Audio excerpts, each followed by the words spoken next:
Olá a todos que estão conosco hoje, a todos aqueles que acompanham o canal da Sociedade Espírita Caminho, Verdade e Vida de Porto Velho. Nós vamos hoje continuar a série As Mulheres do Evangelho, conversando sobre uma mulher corajosa, inteligente, desenvolta, muito especial e que se transformou numa ponte para que o Cristo resgatasse inúmeras almas que ficaram conhecidas na história como as 10 tribos perdidas de Israel. Mas como essa mulher se chamava? No Evangelho, ela não tinha nome. É mais uma das mulheres sem nomes e ficou conhecida simplesmente como a mulher samaritana. Esse nome porque ela vivia numa região chamada Samaria.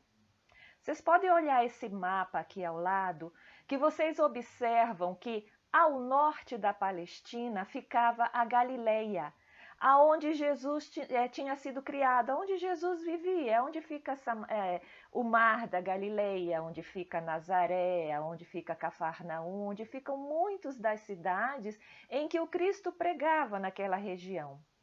Mais ao sul, lá na ponta do sul, fica Jerusalém, na região da Judéia, lá onde fica Jericó, onde fica Belém, onde Cristo nasceu na época do censo. E entre as duas fica uma região de nome Samaria. Pois bem, pelos judeus acharem que a Samaria era uma região impura, sempre que eles precisavam se deslocar da Judéia lá para a Galileia, no norte, o caminho mais curto seria atravessar a Samaria. É só olhar no mapa, é o mais lógico.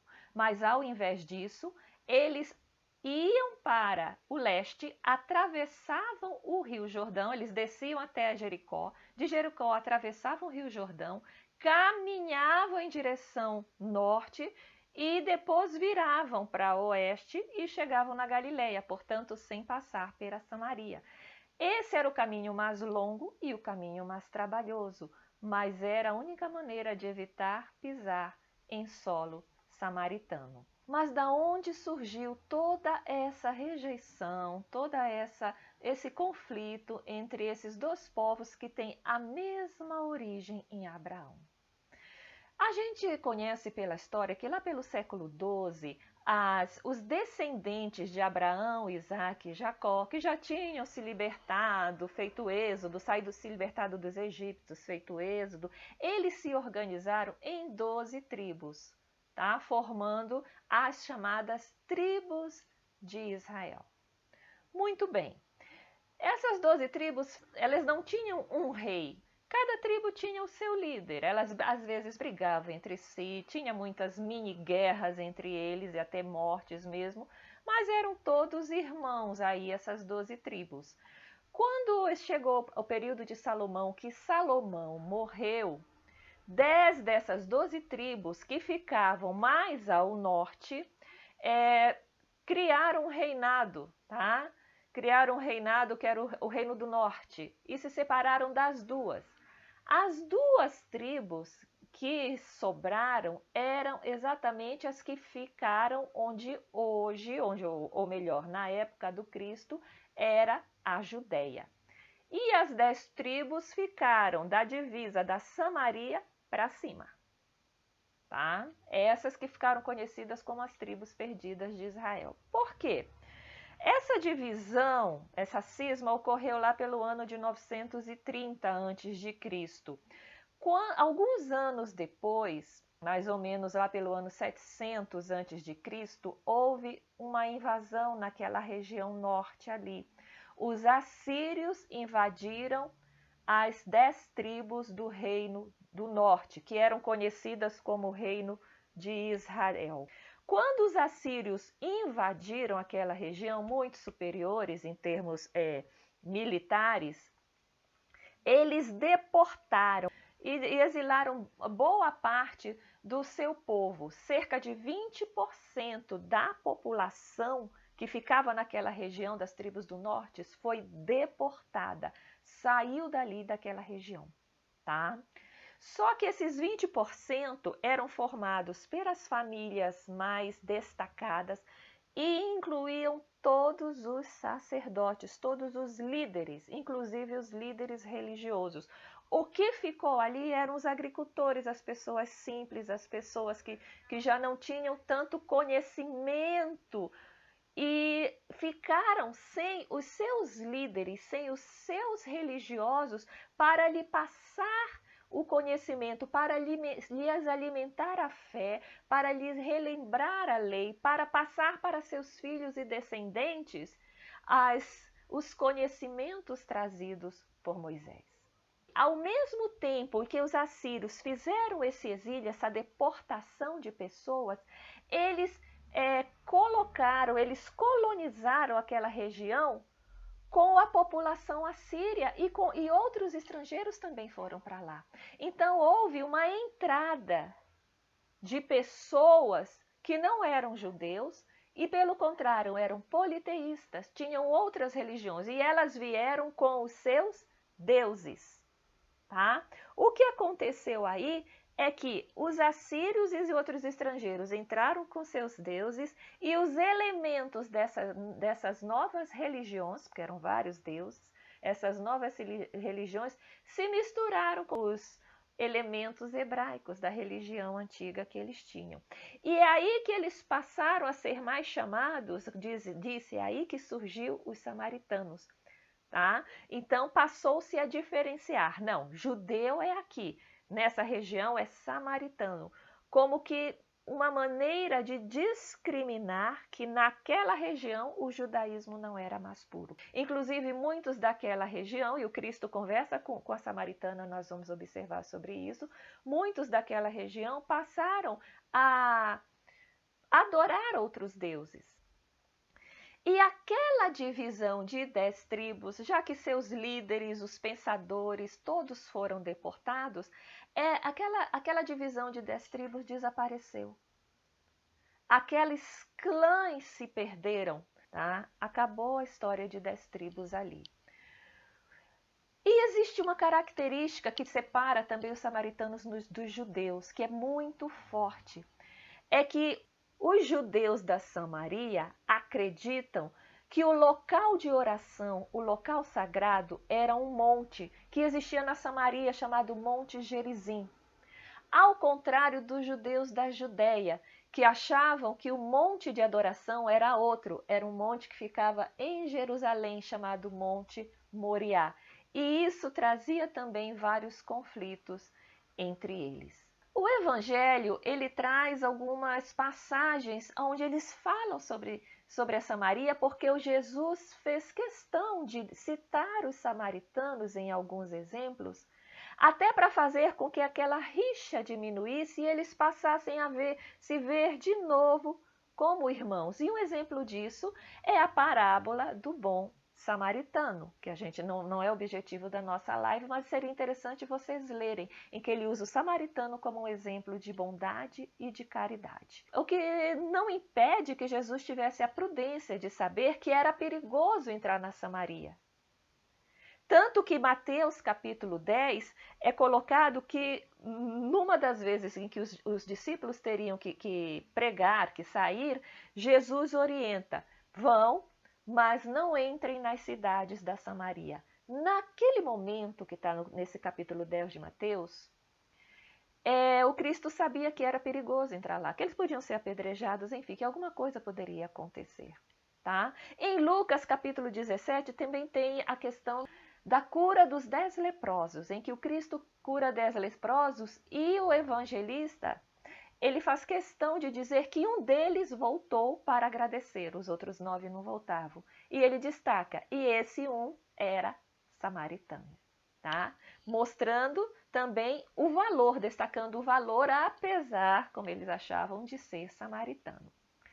Só que, por algum motivo, João mostra que naquele determinado momento, Jesus decidiu caminhar e ir a Samaria. Foi um momento em que Jesus estava na Judéia com os apóstolos e precisava retornar e ir novamente para a Galileia. Só que ao invés de fazer o caminho pelo Rio Jordão, João coloca, e era-lhe necessário passar pela Samaria. Ele demonstra que dessa vez era preciso que o Cristo passasse pela Samaria. E ele deve ter isso porque o Cristo expressou, dessa vez nós vamos pela Samaria. Ou seja, ele já sabia que aquele era o momento da sua missão de trabalhar os samaritanos. Se eles não estavam preparados em momento anterior, agora as circunstâncias eram favoráveis. E eles caminharam até lá.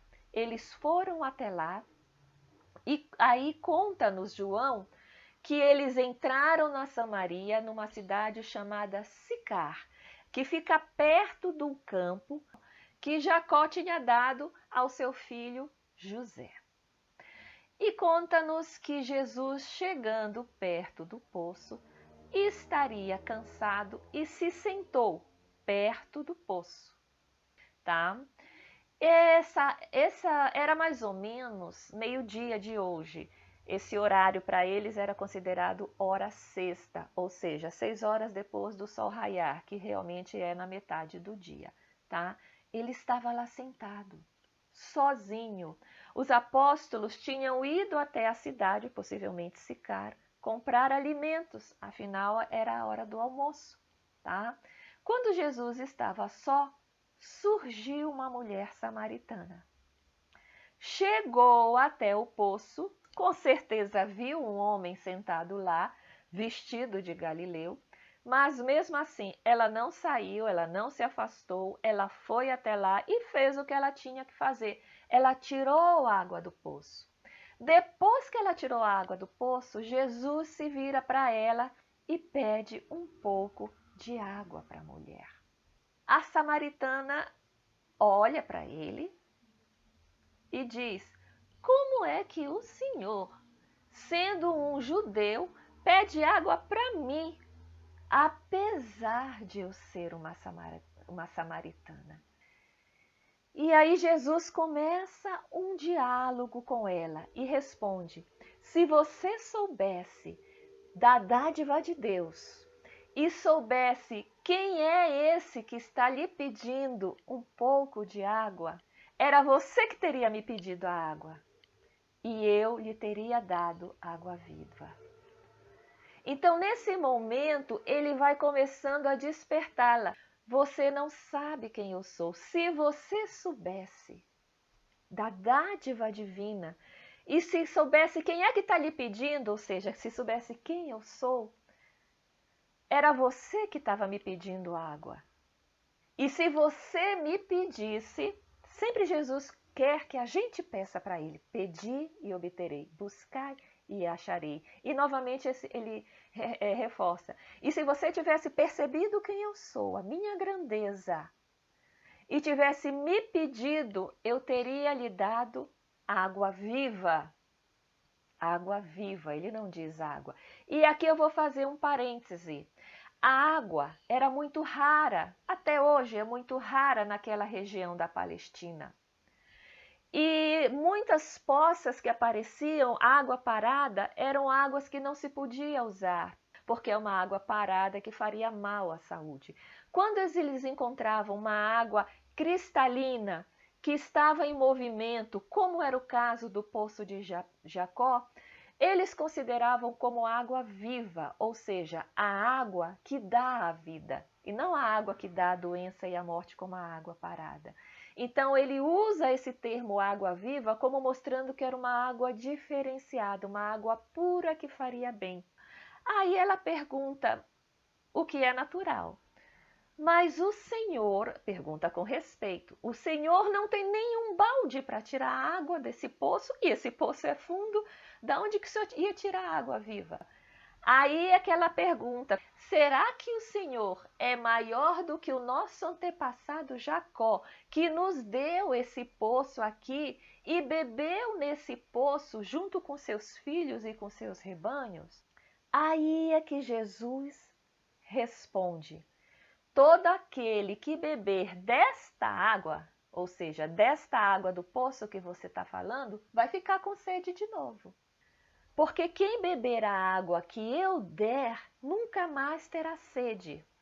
Mas a água que eu der para essa pessoa vai fazer com que essa própria pessoa não só não tenha sede, mas também seja uma fonte de água que jorra e que vai passar a dar vida eterna. Às vezes a gente anseia que quando eu tiver minha casa própria eu vou ser feliz.